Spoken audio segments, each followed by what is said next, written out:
Hello and welcome to the Point Blank Show. My name is Abhishek. Our guest today is journalist and biographer Sebastian Mallaby, author of several acclaimed books. For his latest, The Infinity Machine, he followed Demis Hassabis, the founder and CEO of Google DeepMind, to understand his quest to build superintelligence.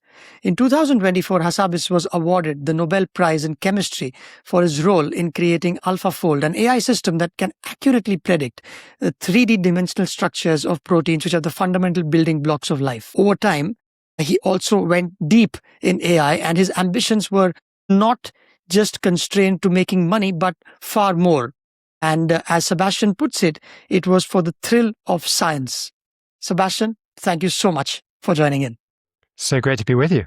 Thank you. When did you get this idea of writing about a man who, to the layperson like me, is relatively elusive as compared to, let's say, an Altman or a Musk? He doesn't make too many headlines, but the book is phenomenal, gets into the head of a 5-year-old that he was, and how precocious he was as a kid, and how he used those, his curiosity to build something. This is phenomenal, but we don't read much about him. Yeah. It's funny. When the publisher was thinking about what to put on the cover, the decision was you can have a picture of Demis Hassabis, but it has to be kind of an interesting, fuzzy picture where he looks like a, mysterious geek. And if you try to just put a straight photograph, not enough people would recognize him and you wouldn't sell many books. So you're completely right. He's not the most famous of the AI founders, but my point is, he should be, because he is the one who started DeepMind in 2010, really, really early, before, artificial intelligence could even recognize the photograph of a cat. And the other guys who came later, like Sam Altman, started the company at the end of 2015 when he did OpenAI.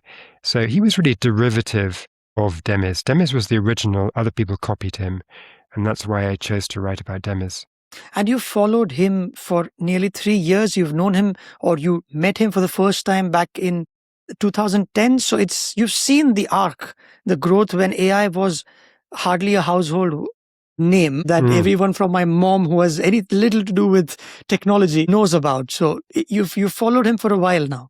Yeah, that's right. So what happened was I met him a few times at tech conferences in Europe, and he would be this fascinating figure who looked very approachable, like the guy next door, dressed in sneakers and just a round neck sweater and, very kind of approachable, spoke in very plain language. And then he would get on the stage at these conferences and start talking about the links between computer science, neuroscience, biology, chemistry, theoretical physics, the history of movies. I mean, the range of his thinking was just crazy. It was off the charts. And so that mixture of the, approachability and the sophistication was fascinating. And I always thought, here's a great person to write about. But I only started to do that properly when I pitched him on the idea of a book in October 2022, or maybe it was, early November 2022. And, I said to him, look, I've listened to all your speeches. Demis, if this AI invention is going to go mainstream, if it's going to be as changing to the world as you say it is, you're going to be, by definition, one of the most important people in the world. So there will be a book about you, and I'm suggesting that I should be the one to write it. So that all kicked off in, November 2022. Then ChatGPT came out at the end of that month, and this niche topic went to the mainstream very, very fast. And so there I was, and kind of for the next 3 years, I was embedded inside DeepMind with Demis. So I kind of saw the AI race from the inside. And how was it for the people that you've met along the way? AI, for them, would be a byword for the future. But for many people until November 2022, AI was a research project. So and you were in a different world. Can you take me into that world before AI was as sexy as it is today? What did the people think? It was always excited and idealistic because the people who were in the world of AI, they chose that because they really did believe it was going to be the most important invention in human history.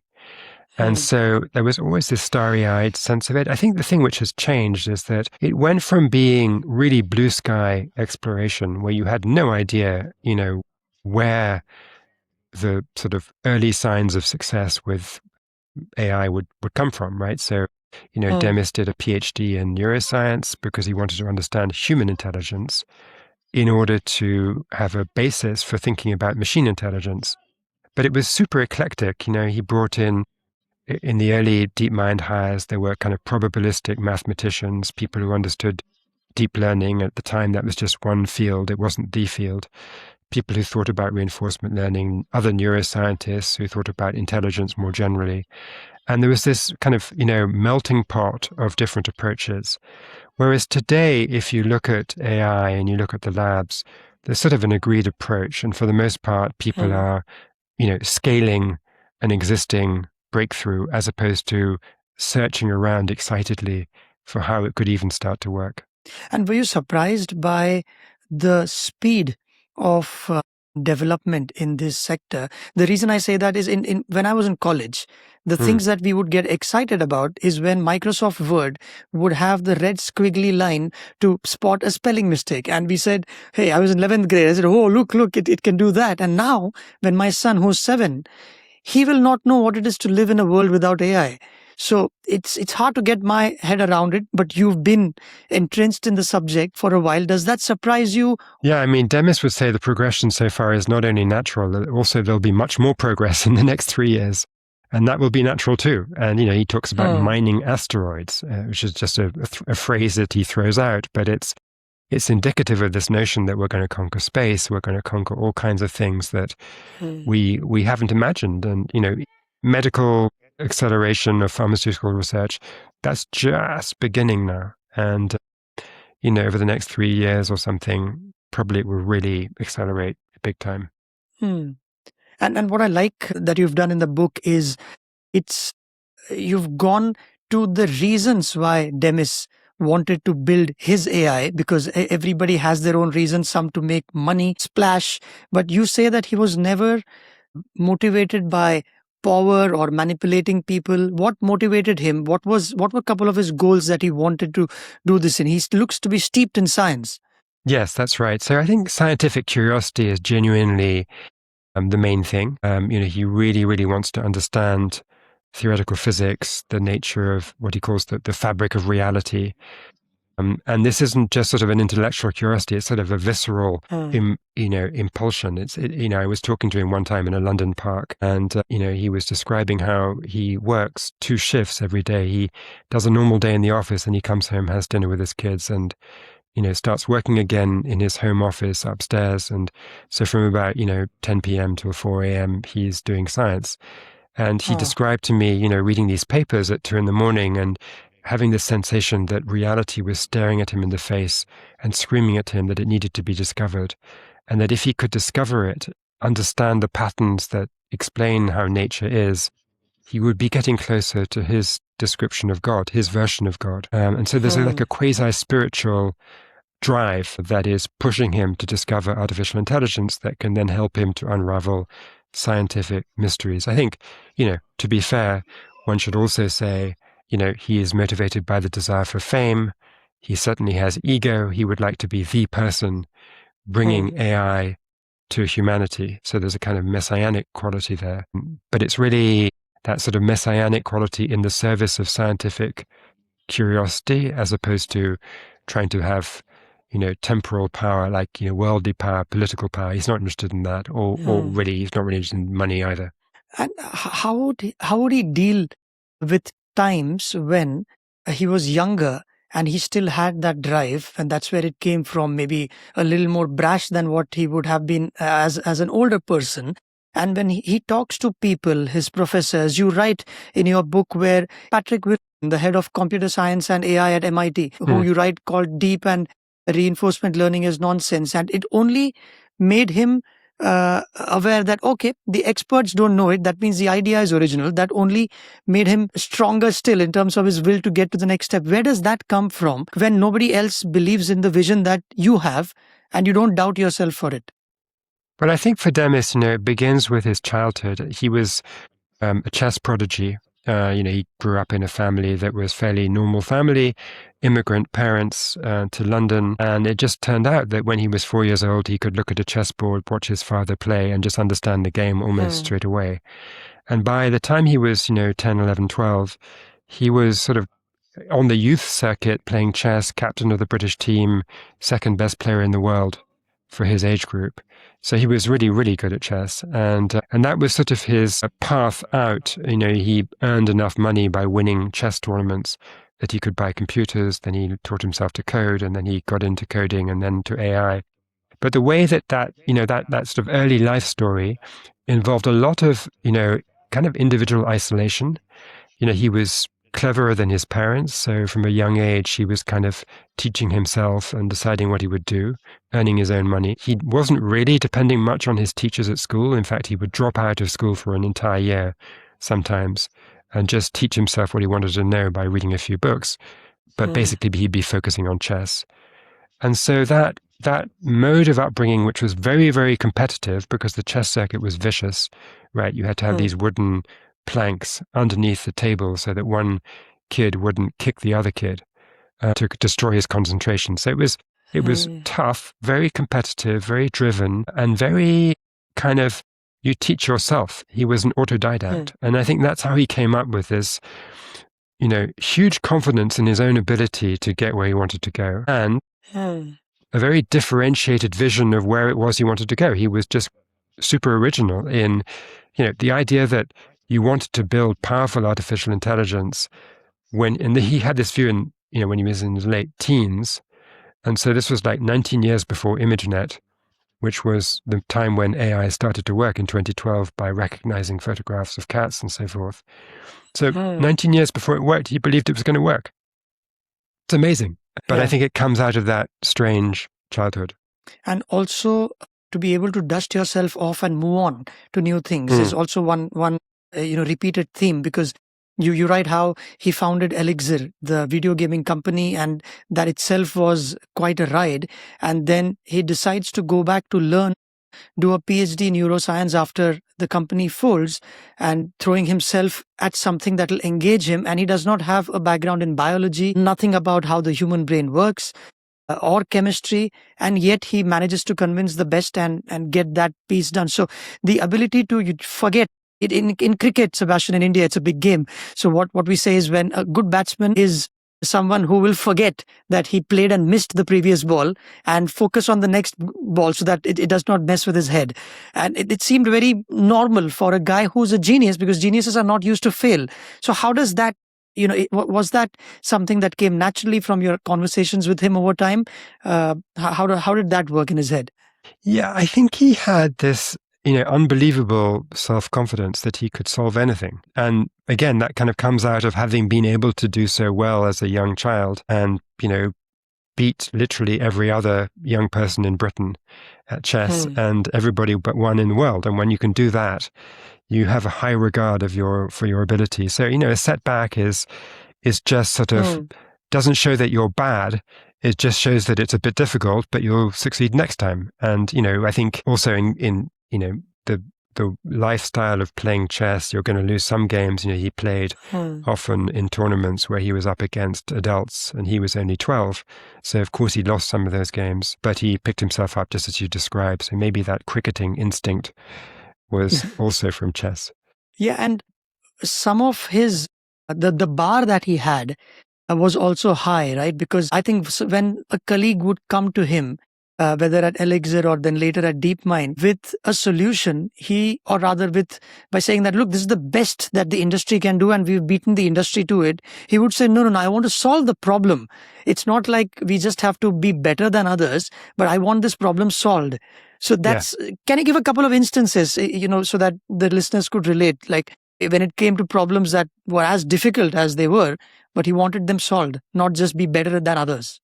Yeah, I think this is a really interesting question. And in fact, I've done a few talks in the US and China and Britain and all over the place. And I had one particularly interesting conversation with Andreessen Horowitz, the venture capital firm in California. And they really nailed, they homed in on this point that you're raising. And there is an interesting contrast in Demis's story, which I think gets to the heart of this, which is that, when he was doing that startup, Elixir, the video game company, he was so determined to solve the problem completely that he actually went too far in pushing his technical team in terms of how detailed the graphics should be in the video game, or how complicated the characters of each of the players, the avatars, were supposed to react to how players, gave them instructions, and then the characters in the game would change, their personalities would evolve and develop based on feedback from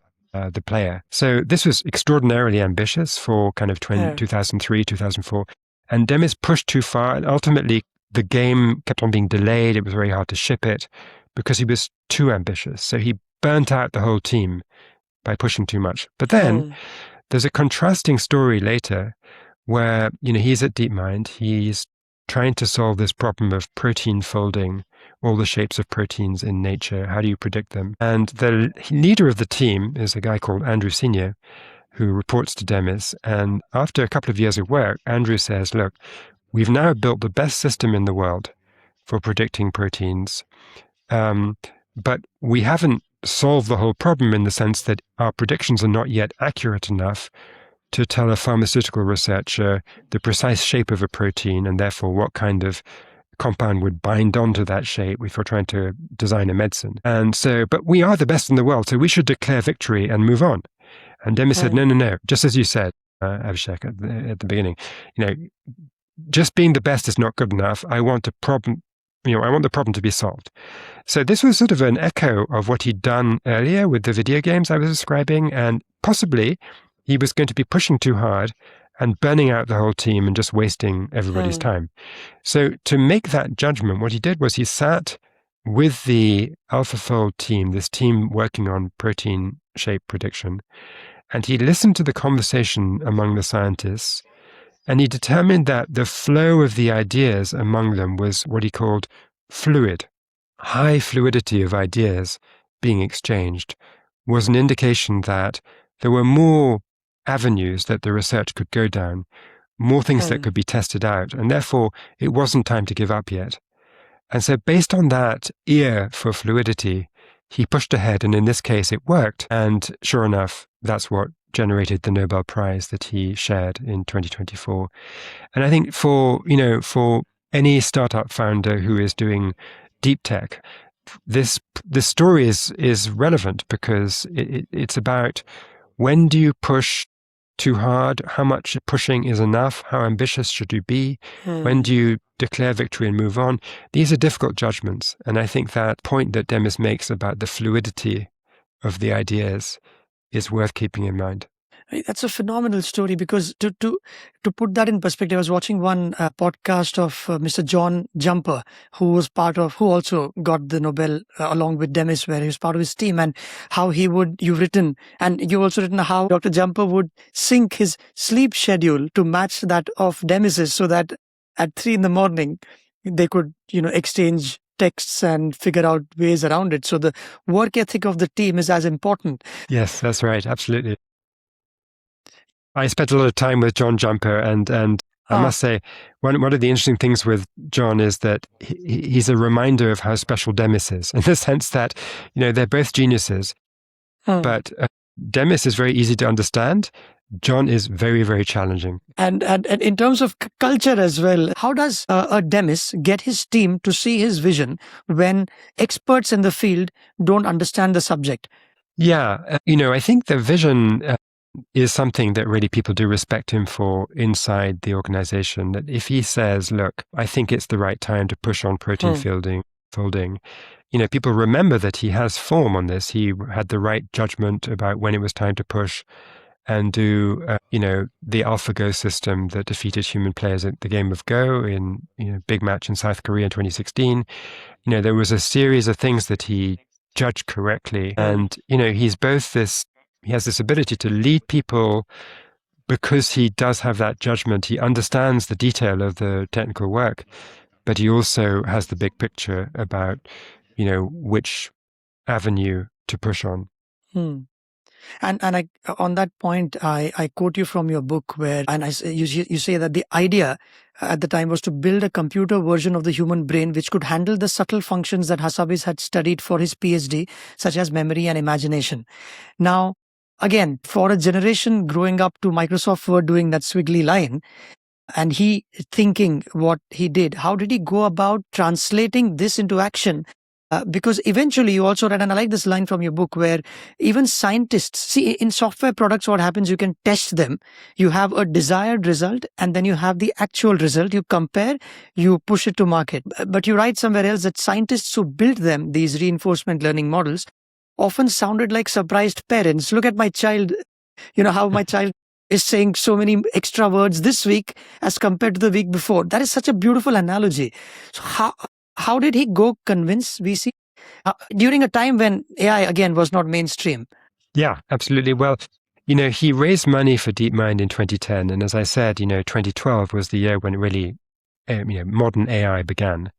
So he was 2 years before that, and the only way you could raise any money was by finding people who had a sort of basically an irrational belief. And you couldn't make a rational argument that this thing which was in deep winter, it was the AI winter as it was called, you couldn't make a rational argument that it was a sensible investment for a venture capitalist, because even if it started to work, it would be a long time before you had a product. So you really needed to find the deep, deep contrarians who were willing to write a check based on some sort of almost religious faith that it would sort of work out somehow. And so indeed, it turns out that as I, went around, talked to all the early investors in DeepMind, the most important was Peter Thiel and his partner Luke Nosek from Founders Fund.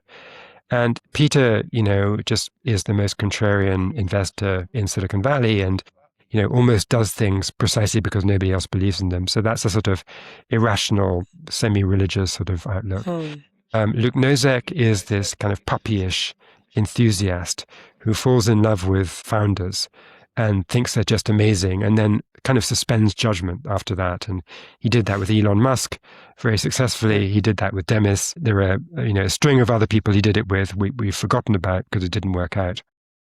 But as always in venture, if you can hit big on a few things, it doesn't matter about the other ones. Then there were people there was one guy in Britain who invested very early, who literally did it because, as he told me, he believes that God favors progress. And so ambitious progress in AI was God's will. And so he should invest. And then there were others who, had variants on, there was a doomster who believed that AI was so threatening to human existence that he'd better invest in DeepMind to be on the board and make sure it was safe. And that was Jan Tallinn, the co-founder of Skype, who did it for that reason. So, Demis essentially, through his charisma and his energy, got to see enough of these people to cobble together a small amount of money and get DeepMind off the ground, but it was not easy. He also had to pitch to a 14-year-old, or didn't he have to do that as well? That's right. So yes, the religious investor I mentioned in Britain had this funny rule where, you had to come and have lunch with his family, including his teenage sons and his artist wife, and they would all have a vote. And so Demis had to go and pitch to them. That's what you had to do if you wanted to raise money for AI back in the day when AI wasn't doing anything. It's kind of a different story now, don't you agree? Yeah, indeed. People today can raise $1 billion out of the gate. And that's why these, the likes of Demis, are pioneers in a very short period of time. From a simple layperson's perspective, can you try and explain this difference between reinforcement learning and deep learning, and how you mentioned at the beginning that there were different ways to solve the problem, and even the community was scientific community. There were debates about which is better than the other, and what is the route that Demis took, and how does that help in today's context? Yeah, so to use a human analogy, right? Sometimes humans go to the library and learn things by reading lots of books. And so they're studying from data, they're learning from data. And that is, the machine equivalent would be deep learning, where, you have a transformer model, you feed in all of the internet, it basically reads the whole library, and because it has a perfect memory, it can remember the whole thing, and then it can reason across all this data. So that's one type of knowledge. Then humans have another way of learning things, which is that they, have two legs, they walk around, they talk to people, they bump into a door, they pick up a glass of water and feel its weight. So they say, understand gravity. They, turn the glass of water upside down and the liquid inside falls out and they can see what liquid is and all that. So you live in the actual world, you act in your environment, you observe it, you get feedback from it. Sometimes you push on something and it moves, and sometimes it doesn't. And so you understand a bit about friction in heavy objects and so forth.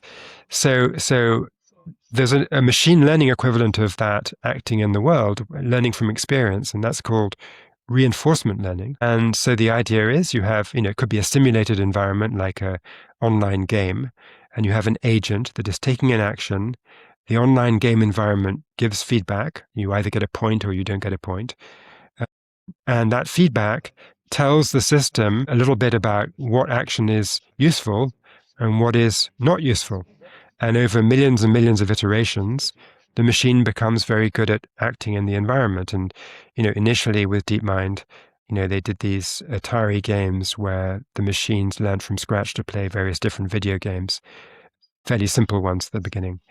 And so there was, back in if you go back to 2010 or 2008 or something, there were these two approaches to artificial intelligence. And the deep learners, the sort of high priest was really Geoffrey Hinton in Toronto in Canada. And then for reinforcement learning, also in Canada, funnily enough, there was Richard Sutton, who was the high priest of this learning through experience in Alberta in Canada. And the two groups didn't really talk to each other because they just had a different approach and they weren't into sort of trying to blend them. That was too difficult. It was hard enough back in the day to make even one of these approaches do anything. So the idea of combining them just was too much. But DeepMind was the first group that really successfully combined the two. And that was the secret of its early breakthroughs. It used deep learning, but it also built sort of reinforcement learning from experience on top. And this came about partly because there was a scientist called Vlad Nie, who had studied both in Edmonton, Alberta, and also in Toronto with Geoffrey Hinton. And so he spanned the two. And then there were various other people at DeepMind who had this sort of broad-minded approach, the desire to kind of be eclectic and throw different schools of thinking into the pot and stir them up together. And you asked also, how is this relevant today? Well, I think you can actually understand quite a lot of the history of AI from ImageNet in 2012 to today in terms of sort of the interplay between deep learning and reinforcement learning. In the early phases of large language models, they were essentially deep learning only. You fed all this data into the system, and the system learned to be a chatbot just by studying the data. And by making, kind of understanding how to have a conversation or how to connect the words, cable to computer or cable to television and creating these complex multidimensional maps of language so that you knew which words related to other words. So that was sort of a pure deep learning experience. But then as these large language models have become more sophisticated and they now can reason and do logic and mathematics and so forth, that's because thinking techniques have been trained into the system with reinforcement learning.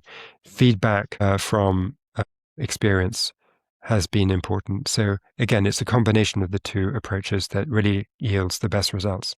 Right, and you write somewhere that rather than building the digital equivalent of a house, DeepMind aspired to build a city in terms of not just building robots, which could take away the grunt work from you by simply relying on a knowledge repository, but here create agents which can think on their own and do stuff like humans would. So that was the difference between the two then. Yeah. And another difference is that with deep learning, by definition, you're learning from data. So the system can really only learn as much as humans already know. Whereas with reinforcement learning, you could have a system that through trial and error and experience discovers patterns in the way things work that humans didn't know about. And so you can surpass humans. It's superhuman intelligence, not merely human equivalent intelligence. And this was really illustrated very beautifully by the work that DeepMind did on Go, the game of Go. Because initially what they did was they trained their machine system for playing Go on human games. So they had all these annotations of expert Go games, and they fed these examples. Here is the state of the board. Here is what the expert human player did in that state. And so by ingesting the data on what humans did, the Go system became reasonably good. But if you wanted it to be better than humans, you actually needed to do something other than just imitate humans. And so what they did then was that they had two systems trained on human examples of games play against each other millions and billions of times. And then through the experiences of those games, one AI against the other AI, you collected experiences of how there might be totally new strategies in Go that no human had ever discovered. And it turned out that, yes, by training through reinforcement learning and not through human data, you could build far, far more powerful Go systems. And so there was a one called AlphaZero that came after AlphaGo that ignored all training from human data, did nothing of the sort. And as a result, came up with actually far, far better strategies for winning at Go than any human had ever thought of, even though the game has been played for at least a millennium. And consistently, right? The champion of Go from South Korea was beaten 4-1 the first time round. And is that right? Yeah, that's right. And then over time, of course, the systems became much stronger than that. The system which won 4-1 in March of 2016 is nothing compared to the systems that came a year or two later. I was just talking to a chess grandmaster yesterday for a podcast, Jennifer Shahade from the US, and she was talking about how that has helped the entire chess community to improve their game as well in terms of how AI these days do. And she said that unlike Deep Blue, which was, very, what's the right word? Blunt force. Yeah. More like this was where even uncertainty was baked into the whole thing, where the move would be unconventional that humans wouldn't have seen before. As chess player, that was her reading in terms of the novelty of this technology that was brought forth by DeepMind.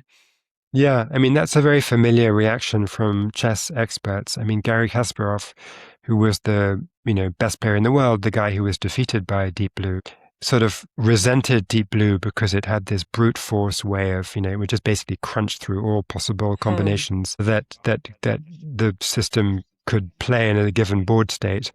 And it wasn't imaginative. It was just brutally defensive and relentless, and eventually it would grind you down. But by the time you go forward, 15, 20 years to these DeepMind systems, based on a very different architecture of this deep learning combined with reinforcement learning, you get dynamic play, attacking play, very fluid play. The system would lose a piece deliberately to improve its position on the board because it understood that the position was more valuable than the lost piece. And these things which human players thought of as their intuition actually turned out to be things that you could, through just a system that just had ones and zeros, an AI system could learn what felt like intuition and play in this much more dynamic style. And while all of this was happening, where new discoveries were, coming forth to the scientific community almost by the hour, suddenly in November 2022, GPT was dropped by OpenAI. How big a moment was that? Because very clearly there were multiple outfits who were gunning for this holy grail of, consumer usage in due course. And I think somehow there was, from what I could understand, please correct me, from your book, is everybody had this unwritten rule of not to still open it to the public until they were sure that it wouldn't do more harm than good. And then this happened. So what changed in DeepMind by when Google had acquired it? And so the pressure on Demis to also get to commercial success would have been immense. But how important or pivotal a moment was that when Altman decided to do what he did? Yeah, I mean, that moment was, I think, an illustration of the difference between, a big company with a deep science subsidiary. That means, Google, the big company, DeepMind, which, was essentially science first, PhD culture and all that. And they were up against OpenAI, which was much more of a Silicon Valley, move fast and break things, let's ship product, that kind of mentality. And so OpenAI didn't observe the sort of norm that had existed before of not releasing models and just shipped it. And, I think they were surprised by how well it did. They thought they were shipping just a sort of experiment, and it went viral immediately and, just took off. And when that happened, the most amazing thing about the whole field of AI in terms of what happened next was that, Google, which had been cautious and sort of a bit bureaucratic about how it proceeded, suddenly changed and went into this code red mode, immediately decided to merge DeepMind in London with Google Brain, which was the AI lab they also had in Mountain View in California. And Sundar Pichai, the CEO of Google and of Alphabet, really acted very, very fast and with great determination to blend these two labs together, to put Demis Hassabis in charge of both of them, to demand that they start, unifying all their efforts and shipping product.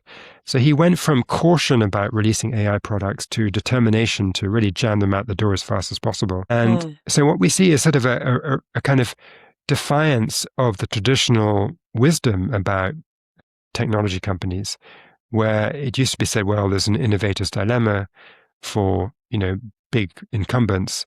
They don't want to release a product that will cannibalize their old product. In the case of Google, they had search. Perhaps they were worried about a large language model that might cannibalize the search. And it turns out that Google has escaped and overcome and defied that innovator's dilemma. Today, Alphabet's revenues are not revenue, actually profit is actually double what it was in 2022. That's an amazing fact.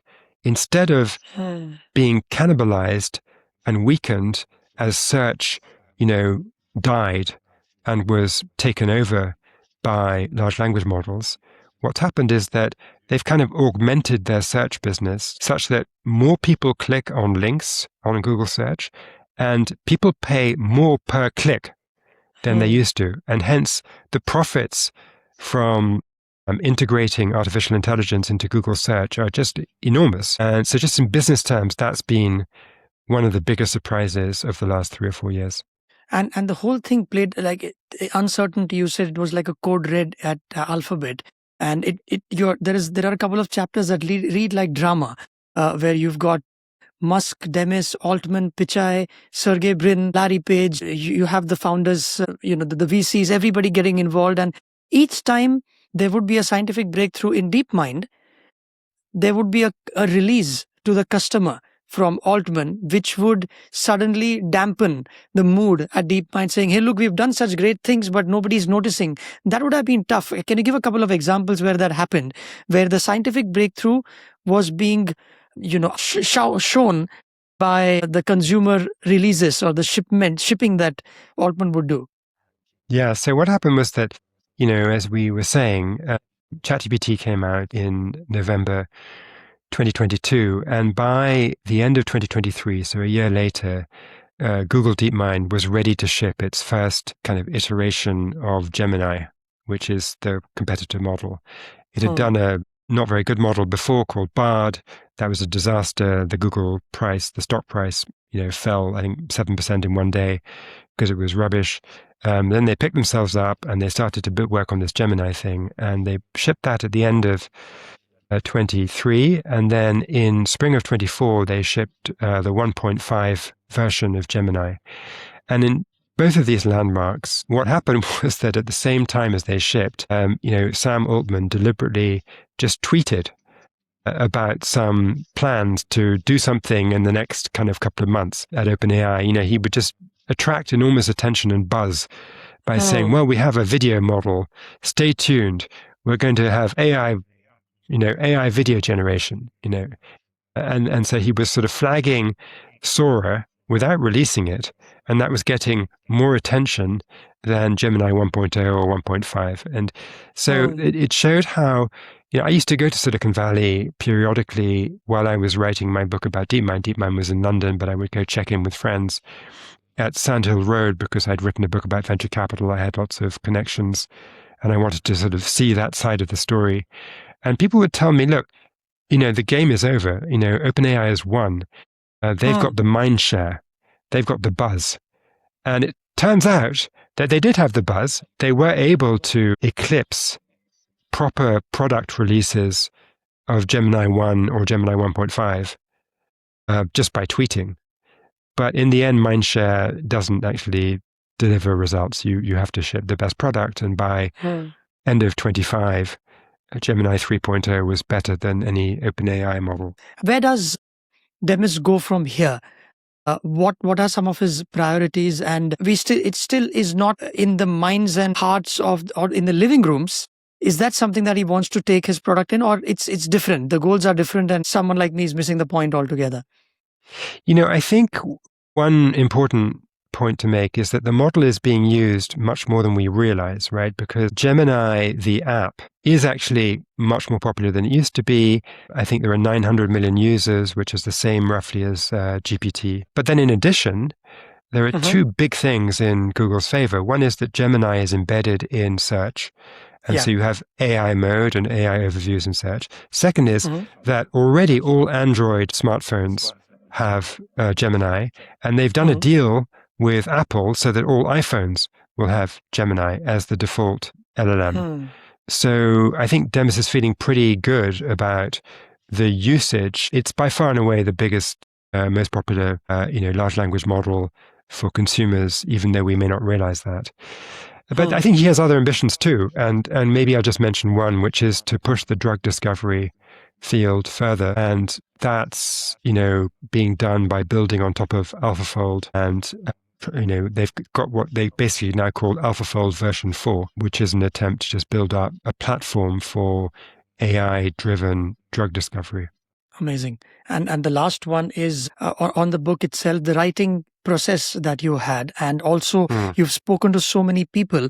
One of the things that I liked is there is one little anecdote in the book where you were talking to someone, I'm forgetting his name, where you let him finish. You keep eye contact is what you write.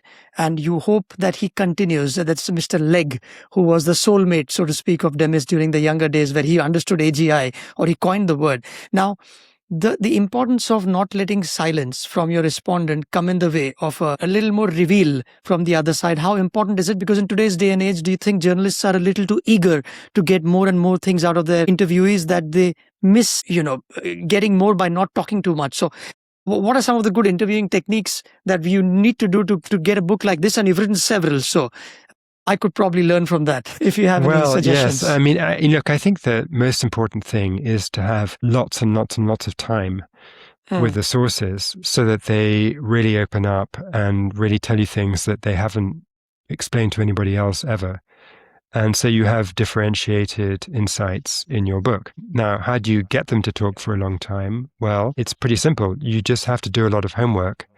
And I can tell from this interview, Abhishek, you've done a lot of homework. You've really read the book carefully. You can cite specific pages and specific examples. And that's the kind of preparation which I do as well. And I try to walk into meetings with people knowing what they've, if they've done a speech or if they've done a podcast or they've written an article or a paper. I know about all of those things. I've thought about the sequence in which they took place. If you think of that, okay, this person argues such and such in one scientific paper in 2012, and then by 2014 was publishing papers arguing something different, something must have changed in that person's research to drive a difference of opinion. So you can ask, well, what happened? I can see A, I can see B 2 years later. Something must have happened in between.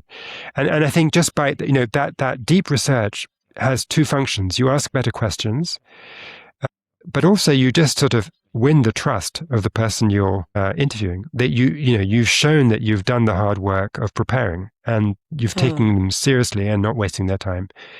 And I think that goes an awful long way to getting people to being happy to spend time with you. And then if you can make it sort of, an interesting conversation for them. I mean, I sometimes say with the people I interview, for me, it's research. For them, it's therapy.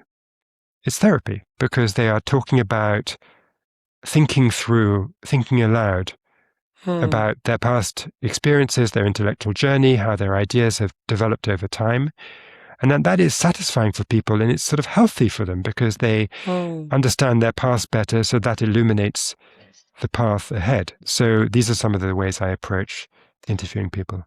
Lovely. Thank you very much, Sebastian, for your time on the podcast, and many, many congratulations on all the accolades on the Oh, book. thank you. And really loved it. And I'll send you the link as soon as it's out. But thank you. Thank you very much yet again. Fabulous. I enjoyed it. Thank you so much. Take care. Thank you.